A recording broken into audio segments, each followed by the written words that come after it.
British bands touring the States made it a point to stop by Laurel Canyon for a party or two. Beatles, Stones, Animals, Yardbirds, and the rest.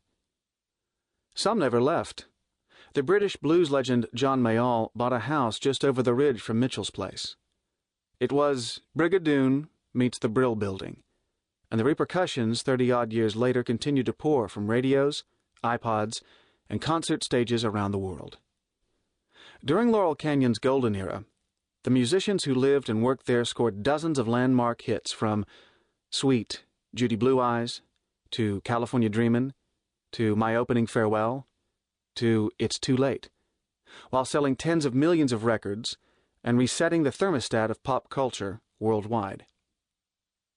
Besides Mitchell, Crosby, Stills, King, Mayall, and the Mamas and the Papas, Canyonites, permanent and transient, included Frank Zappa, Jackson Browne, Chris Hillman, Roger McGuinn of the Byrds, Glenn Frey and Don Henley of the Eagles, Love's Arthur Lee, the songwriter Jimmy Webb, Judy Collins, Nick St. Nicholas of Steppenwolf, Mickey Dolenz of the Monkees, Mark Volman of the Turtles, John Densmore, and Robbie Krieger of the Doors.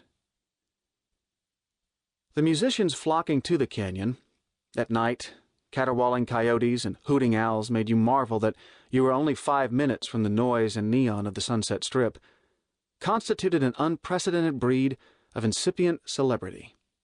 The rocker hippie, as much a work in progress as the music they made. As a group, they were nominally counterculture, favoring long hair and thrift shop apparel, but possessed of ambition as blinding as any junior investment banker in a Brooks Brothers suit. Thanks to this incredible influx of talent, Laurel Canyon, and with it Los Angeles, wrested from New York and London the bragging rights of musical capital of the world, and held them through the 1970s. The Canyon's musicians took traditional folk, British rock, and savvy pop American songcraft, and melded them into a sound that triumphed as thoroughly as the songs of the Beatles and the Rolling Stones. All of this happened without the ocean of hype that launched San Francisco's great Paisley coming out party during 1967's fabled Summer of Love. Although Haight-Ashbury generated some indelible records, it never came close to coalescing into the commercial and cultural juggernaut spearheaded in Laurel Canyon and Los Angeles. I felt I had reached nirvana, Graham Nash told me. I was in love with Joni, we were living together in Laurel Canyon, I had this new relationship with David and Stephen, and it was producing music that was thrilling me to death.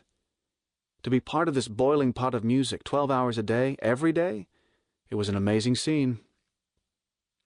Recall Jackson Browne, who lived at the time in the laundry room of the music impresario Billy James's Laurel Canyon home. There was amazing tribal life.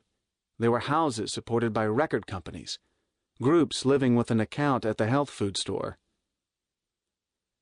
Ron Stone, Mitchell's former manager, has a clear memory of driving his Alfa Romeo up Laurel Canyon Boulevard and hearing song after song from Sgt. Pepper wafting down from the cabins and bungalows all the way home.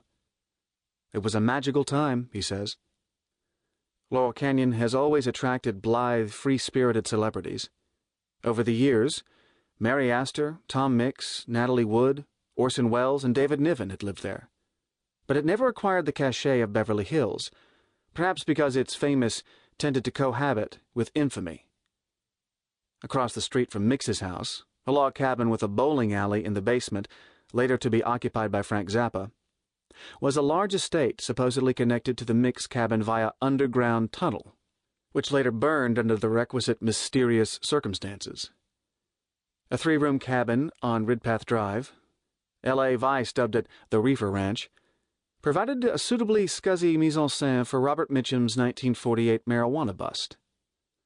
While the rest of Los Angeles and the San Fernando Valley boomed in the 1950s, Laurel Canyon seemed to exist out of time, so much so that by the 1960s its Hansel and Gretel cottages and fraying mansions had become embarrassing vestiges of a discredited era, when one could, in perfect seriousness, name a real estate development Bungalow Land, a subdivision actually built in the canyon in the early 1900s, and advertise its bigoted ownership covenant right on the billboard.